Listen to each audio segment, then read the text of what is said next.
Picture this. You're walking down Fifth Avenue in Manhattan, right now, today. The Apple Store's glass cube gleams at 59th Street.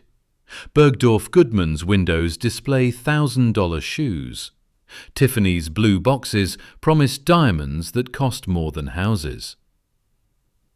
But here's what they don't tell you. You're walking on a battlefield.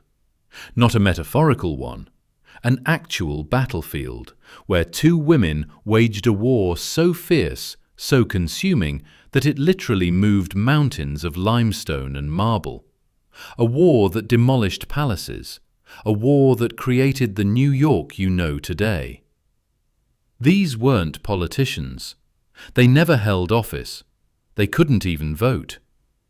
Caroline Astor, Alva Vanderbilt. Two women who hated each other so deeply that their rivalry reshaped an entire city. Think about that for a moment. Every luxury boutique you see, Cartier, Saks, Bergdorf Goodman, stands exactly where their war was fought.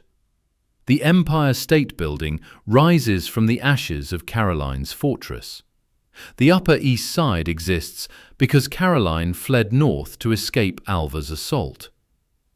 This is the story of how a silent war between two queens shaped the New York we know today. How personal hatred became urban planning. How social climbing literally built skyscrapers. And it all started with a calling card that was never delivered. In 1880, New York society had a queen. Her name was Caroline Webster Schermerhorn Astor. Just Mrs. Astor, if you knew what was good for you. Born into old Dutch money, the kind that remembered when Manhattan was New Amsterdam, Caroline had married into the Astor fortune. Fur trade money, real estate money. The kind of wealth that owned entire city blocks before anyone else realized they'd be worth something. By 1880, at age 50, Caroline Astor controlled New York society with an iron fist wrapped in a white kid glove. Her brownstone mansion at 350 Fifth Avenue and 34th Street wasn't the largest house in New York. It wasn't the most expensive. But it had the ballroom. 400 people could fit in that ballroom. Let that number sink in. 400. Not 401. Not 399. Exactly 400.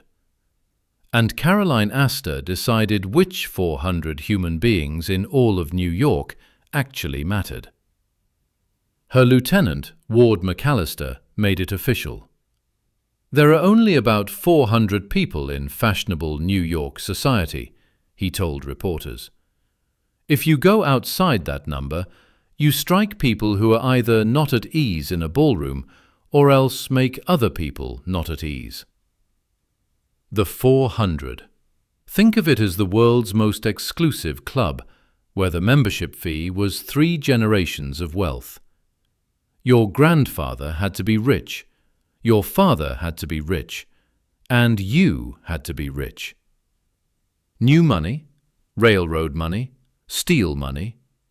The ballroom doors were closed. Caroline's power wasn't theatrical. She wore the same black velvet and diamonds to every ball. She served the same 9-course dinners, terrapin soup, canvasback duck, champagne from the same French vineyards her father had ordered from. Her Monday night dinners were so exclusive that receiving an invitation meant you'd arrived socially. Not receiving one meant you were nobody. She demanded silence, privacy, discretion. Old money doesn't shout, it whispers. But in 1875, something happened that would crack Caroline's world wide open. Alva Smith, a nobody from Mobile, Alabama, with a questionable Southern pedigree and a father who'd gone bankrupt, married William Kissam Vanderbilt. In one afternoon, in one ceremony, this 22-year-old woman became one of the richest people in America. The Vanderbilts had more money than God, literally. Their fortune could have funded the entire federal government for a year. Commodore Vanderbilt had died in 1877, leaving $100 million, about $3 billion today. His son, William Henry Vanderbilt, doubled it in 8 years. By 1885, the Vanderbilts controlled more wealth than was in the entire U.S. Treasury. But here's the thing about money. Sometimes it's not enough.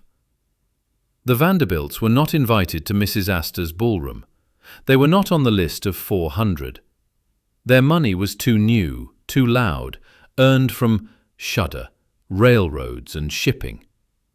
The Commodore had been crude, profane, a Staten Island ferry captain who'd clawed his way up. Caroline Astor looked at the Vanderbilt fortune the way European aristocracy looked at American millionaires. Impressive, certainly, but ultimately irrelevant. Money without breeding was just money.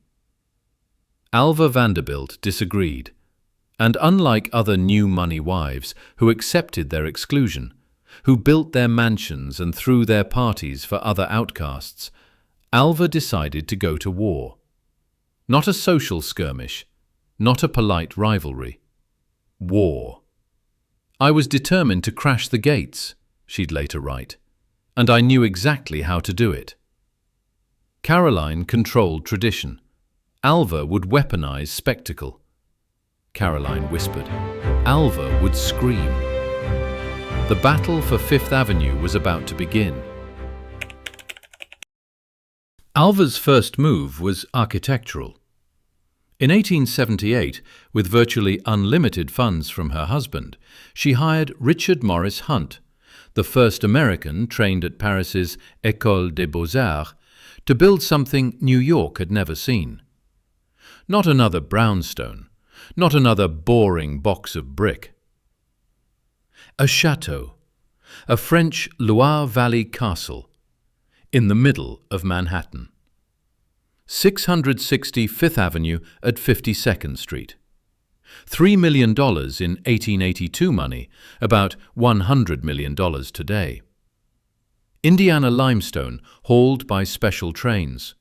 40 stone carvers working for 2 years just on the facade. Gothic towers, gargoyles, slate roofs sharp enough to cut the sky. New York had never seen anything like it. The old guard was horrified. Mrs. Astor herself reportedly called it that absurd French thing. It was too European, too elaborate, too much. It looked like a piece of Versailles had been ripped from France and dropped on Fifth Avenue. Which was exactly Alva's point. Inside was even more staggering. A 60-foot great hall of carved Caen stone. A grand staircase that rose beneath stained glass windows. Every room was a different historical period. Louis XIV here, Japanese there, Moorish smoking room in the corner. Her decorator, Jules Allard, literally dismantled entire rooms from French chateaux and reassembled them inside 665th. But the house was just the stage. What Alva needed was an event so spectacular, so unprecedented, that even Mrs. Astor couldn't ignore it. She began planning a ball. Not just any ball, the ball. Alva Vanderbilt spent $3 million on a party. Let that sink in. One night. $3 million in 1883. That's about $100 million today. For a party that lasted 6 hours. But here's the genius of Alva's plan. She scheduled the ball for March 26, 1883, right in the middle of the social season. She invited 1,200 people, triple Mrs. Astor's sacred 400. She demanded costumes, not suggestions, requirements. Come in costume or don't come at all. Then she did something brilliant. She invited the press inside before the party. Reporters walked through the decorated ballroom, took notes on the tropical gardens she'd installed, counted the thousands of orchids. The newspapers went insane. For weeks before the ball, every paper in New York covered the preparations. What would people wear? Who would be there? What would it cost? Mrs. Astor maintained her dignified silence. But her daughter didn't. Young Carrie Astor, age 22, was desperate to attend. She'd been rehearsing with her friends for the Star Quadrille, one of the choreographed dances that would be performed. Her costume was ready, a stunning creation of white silk and diamonds. Then Alva played her masterstroke. Word reached Carrie Astor that she would not be receiving an invitation. When friends inquired on her behalf, Alva's response was perfect. "I would be delighted to invite Miss Astor, but her mother has never called on me." In Gilded Age etiquette, this was checkmate. A social call was recognition. The higher status person called on the lower. For Mrs. Astor to call on Alva Vanderbilt would be to acknowledge her as an equal. Caroline Astor faced an impossible choice: maintain her principles and publicly humiliate her beloved daughter, or surrender. On a cold March afternoon in 1883, a carriage pulled up to 660 Fifth Avenue. The footman who answered the door couldn't believe what he was holding. Mrs. Astor's calling card. Caroline hadn't come in person, that would be too much, but she'd sent her card. In Gilded Age society, this was the equivalent of a formal surrender. Within hours, an invitation to the Vanderbilt Ball was dispatched to the Astor mansion. March 26, 1883, 9 o'clock at night. Fifth Avenue was chaos. Police struggled to control crowds of thousands who'd come to watch New York's richest arrive. Carriages stretched for blocks. Inside 665th, Alva had transformed her chateau into something from a fairy tale. One room was a tropical forest. Another was a medieval hall. The main salon had been turned into a Versailles throne room. The costumes defied belief. Alice Vanderbilt came as electric light, with actual electric bulbs sewn into her dress, powered by a battery she carried, making her literally glow in the gaslight. Men dressed as Cardinal Richelieu, Louis XVI, Renaissance princes. One woman wore a stuffed cat on her head. Another came with an entire taxidermied peacock as her headdress. And then, at 10:30, she arrived. Mrs. Astor, in black velvet, dripping in diamonds, walking into Alva Vanderbilt's ballroom. The room went silent. Everyone understood what they were witnessing: the Queen of Old New York acknowledging the Empress of New Money. The 400 had just become 1,200. The gates hadn't been crashed, they'd been obliterated. The newspapers the next day told the story in breathless detail. Every costume, every jewel, every dance. The Vanderbilt Ball wasn't just the social event of the year, it was the social event of the century. And it changed everything. From that night forward, money talked louder than blood. Spectacle mattered more than tradition. The Gilded Age had truly begun. Caroline Astor would never recover from this defeat, but she wasn't done fighting. Not even close. After the Vanderbilt Ball, Fifth Avenue became a battlefield where weapons were measured in limestone and marble. Think about this. Between 1883 and 1895, More than 30 mansions costing over $1 million each rose on Fifth Avenue between 51st and 91st Streets. That's one every 4 months, each one bigger, grander, more impossible than the last. The Vanderbilts drew first blood. Cornelius Vanderbilt II, Alva's brother-in-law, wasn't about to be outdone by a woman. His mansion at 57th Street and 5th started as merely enormous in 1883. Then he kept building, and building, and building. By 1893, it consumed an entire city block, 130 rooms. Let me repeat that. 130 rooms. The largest private house ever built in Manhattan, larger than the White House. A 5-story Great Hall, a ballroom for 1,000 guests, a dining room that doubled as an art gallery, a Moorish smoking room where the ceiling alone cost more than most houses. 62,000 square feet. In Manhattan, where land was already worth more per square foot than anywhere else in America. The message was clear. We Vanderbilts aren't just rich. We're so rich we can waste Manhattan real estate on a garden. But Caroline Astor understood this game better than anyone. In 1893, her nephew, William Waldorf Astor, who'd been feuding with her over who was the real Mrs. Astor, made a spiteful but brilliant move. He demolished his mansion next to Caroline's at 34th Street and built the Waldorf Hotel. 13 stories, right against her wall. Imagine that. You wake up one morning and instead of your nephew's house next door, there's a hotel. Strangers coming and going, carriages at all hours, the smell of cigars from the men's smoking lounge wafting into your garden. It was checkmate by architecture. In 1894, Caroline Astor did something that would reshape Manhattan forever. She moved.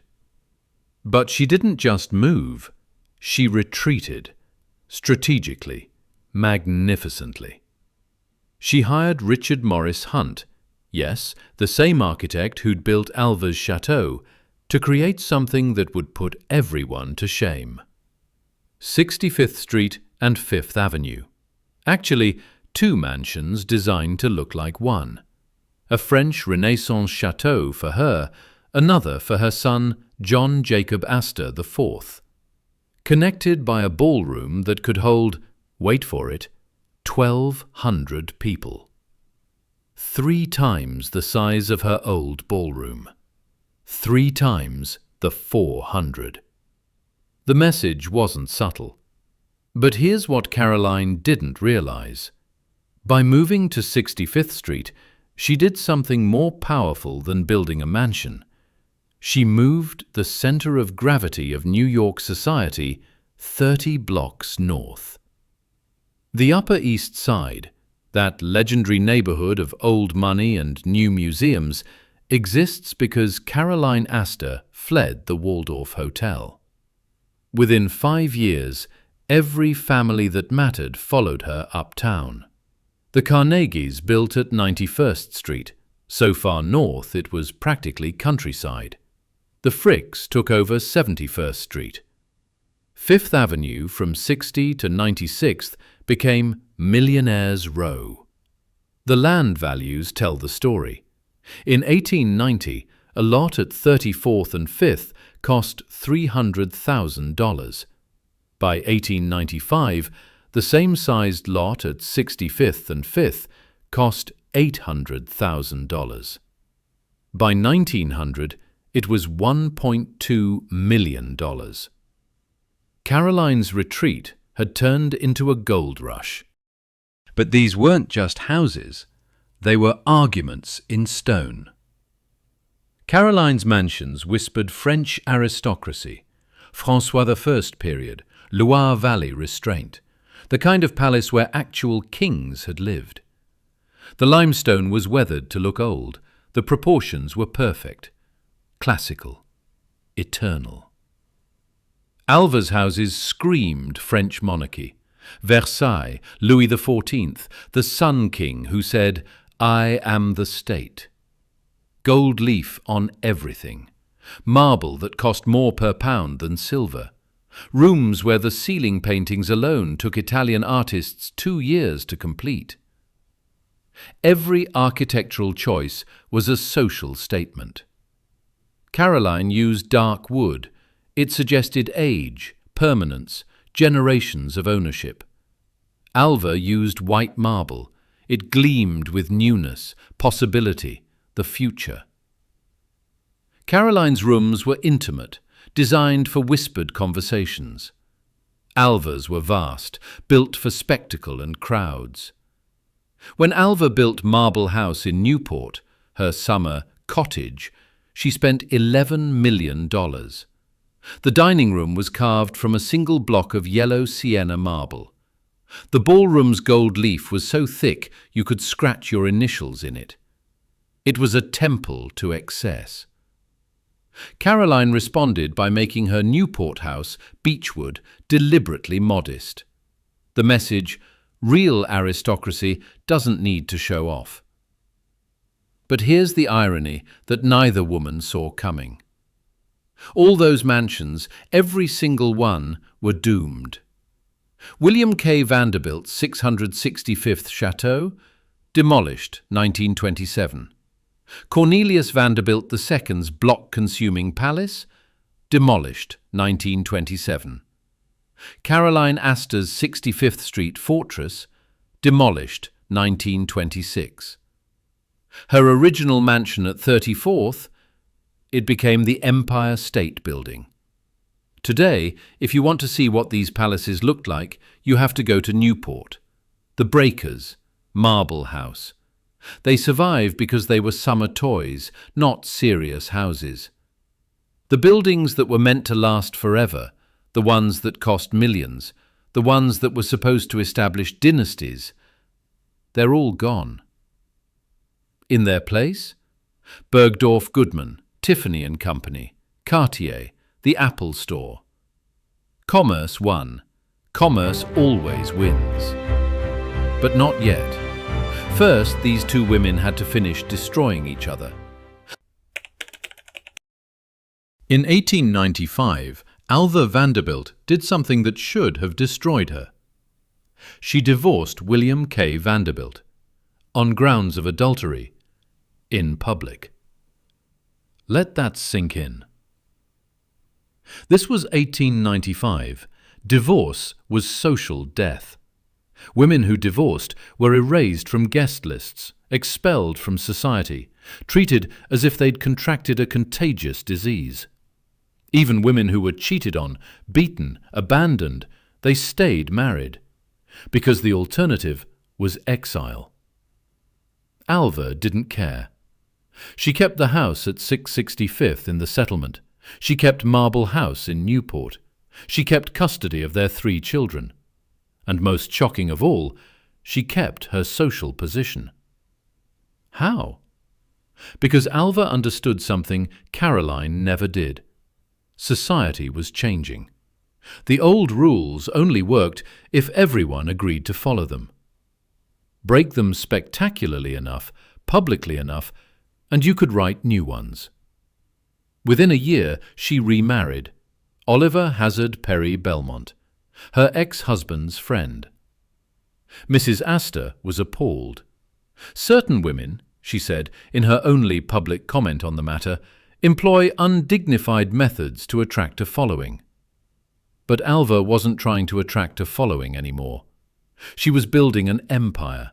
That same year, 1895, Alva orchestrated her masterpiece.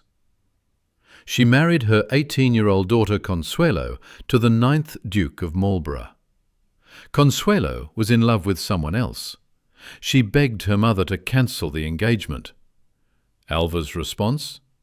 She locked Consuelo in her room and told her she was dying of heart disease brought on by her daughter's disobedience.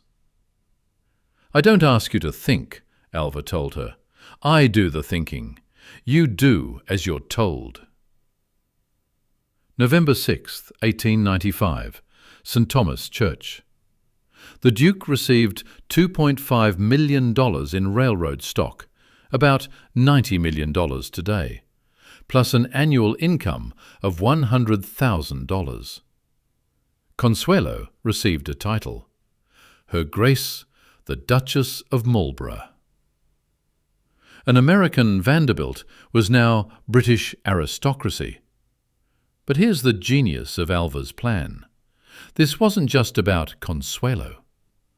By marrying her daughter to a duke, Alva had done something the Astors, with all their old New York lineage, had never managed. She'd connected American money to European nobility. Real nobility, the kind with castles and coats of arms that went back to the Crusades. After Consuelo's wedding, every American heiress wanted a European title. They were called dollar princesses. By 1915, 60 American women had married into European nobility, taking with them an estimated $220 million. Alva had invented American aristocracy. By 1900, Fifth Avenue from 51st to 91st Street contained more concentrated wealth than any street in human history. Think about that geography for a moment. Today, we call it the Upper East Side, the Museum Mile, the Gold Coast. But those names, those boundaries, those very concepts exist because two women couldn't stand each other. The Metropolitan Museum of Art expanded along Fifth Avenue because that's where the mansions were. Central Park's East Side became more valuable than its West because Caroline Astor lived on the East. The most expensive apartment buildings in America, 834 Fifth, 825th, 965th, rose on lots where Gilded Age mansions once stood. Madison Avenue became a luxury shopping district because it ran parallel to Fifth, one block east, where the servants' entrances were. That's why to this day the fancy shops on Madison feel slightly more discreet, more insider than the flagships on Fifth. The numbered streets, 61st, 62nd, 63rd, weren't just streets. They were battle lines. Caroline's allies built on one block. Alva's supporters built on another. You could map the social alliances of 1895 New York by walking up Fifth Avenue and noting which families built next to each other. And then there's what happened to their actual houses. Caroline's mansion at 65th Street became Temple Emmanuel, one of the largest synagogues in the world. Think about that transformation. The fortress of WASP society becoming a Jewish temple. Caroline would have been horrified. And perhaps that's the point. Cornelius Vanderbilt II's palace became Bergdorf Goodman. The home that symbolized Vanderbilt power is now a department store. Where Alice Vanderbilt once descended that 5-story marble staircase, shoppers now ride escalators to buy handbags. Alva's 660 Fifth Avenue? A glass office tower. 41 stories of steel and crystal, where a limestone chateau once stood.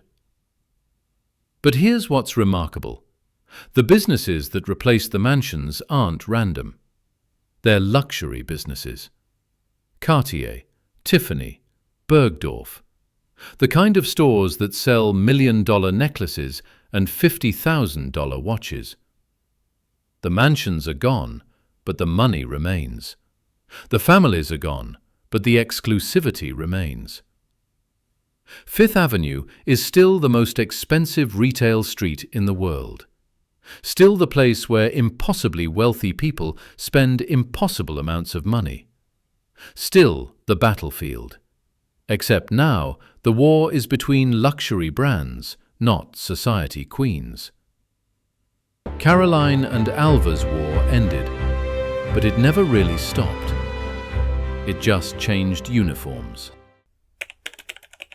Stand at 34th Street and 5th Avenue today. You're looking at the Empire State Building. Tourists taking selfies, office workers grabbing coffee. Nobody remembers this was Caroline Astor's corner. Nobody knows her ballroom was precisely where the lobby is now. Walk north. At 50th Street, St. Patrick's Cathedral still stands, one of the only Gilded Age survivors. The Vanderbilts deliberately built their mansions facing it. A power play. We're as mighty as the church. 52nd Street. Cartier's corner shop. That's actually a mansion. Morton Plant's house from 1905. He traded it to Cartier for a pearl necklace worth $1.2 million. It's the only Gilded Age mansion on Fifth Avenue that still looks like a mansion. Frozen in time. A fossil. 57th Street. Bergdorf Goodman sprawls across the entire block where Cornelius Vanderbilt II's palace stood. Inside Bergdorf's, on the 7th floor, there's a single room called the Astor Court. That's it. That's the only place on Fifth Avenue where the Astor name appears. Ironic, isn't it? Caroline controlled society for 40 years, and her memorial is a restaurant in the store that replaced her enemy's house. 65th Street. Temple Emmanuel rises where Caroline made her last stand. The synagogue's rose window is larger than the one at Notre Dame. The building seats 2,500 people, twice as many as could fit in Caroline's grandest ballroom. Walk into any of these buildings. Bergdorf, Tiffany, Cartier, the Apple Store. You're walking through invisible rooms, ballrooms, libraries, dining halls where 100-course dinners were served on gold plate. Every square foot was fought over, won, lost, won again. The war between Caroline and Alva didn't just take place on Fifth Avenue. It created Fifth Avenue. But here's what neither woman could have imagined. Their greatest creation wasn't the mansions. It wasn't even Fifth Avenue. It was the template for how America does wealth. Before Caroline and Alva, American rich people copied European aristocracy quietly, built estates in the countryside, stayed discreet. After them, American wealth became performance art. Think about it, the Met Gala, where celebrities dress in costumes that cost more than houses, that's Alva's 1883 ball. Reality shows about rich housewives competing for status, that's Caroline versus Alva. Tech billionaires building $100 million compounds, that's Cornelius Vanderbilt II trying to own a city block. The idea that you can buy your way into anything, that's Alva. The idea that there's still an inner circle money can't reach, that's Caroline. They invented American high society, and then they destroyed it. They built palaces, and then they made palaces obsolete. They created exclusive neighborhoods, and then they made exclusivity impossible. Every social media influencer posting from a yacht, every startup founder throwing $1 million party, every celebrity wedding that costs more than a small nation's budget. They're all playing a game two women started in 1883. Caroline Astor died in 1908. Her last words were reportedly about the flowers at her funeral. She wanted white orchids, not lilies. Even dying, she was managing appearances. Alva Vanderbilt Belmont died in 1933. She spent her last decades fighting for women's suffrage. Her funeral was carried out by women pallbearers under a banner reading, "Failure is impossible." Even in death, they were opposites. But here's the truth neither of them understood. They both won. Caroline wanted to preserve the past, and she did. The Upper East Side remains the most exclusive neighborhood in America. Old money still matters. Lineage still counts. Alva wanted to create the future, and she did. Money talks louder than blood. Spectacle beats subtlety. Anyone can become anything if they're audacious enough. Fifth Avenue became both. The street where tradition and revolution meet. Where yesterday's palace is today's shopping mall.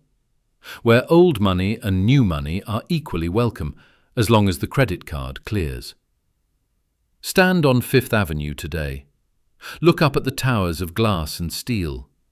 Look down at the sidewalks where Caroline's carriage wheels once rolled, where Alva's French heels once clicked. You're standing on a monument to a war between two women who couldn't vote, couldn't own property in their own names, couldn't even attend the colleges their husbands endowed. But they could build, and they could destroy. And in building and destroying, they created the most famous street in the world. Their mansions are gone, their names are mostly forgotten, but their battlefield remains. And we're all still living on it.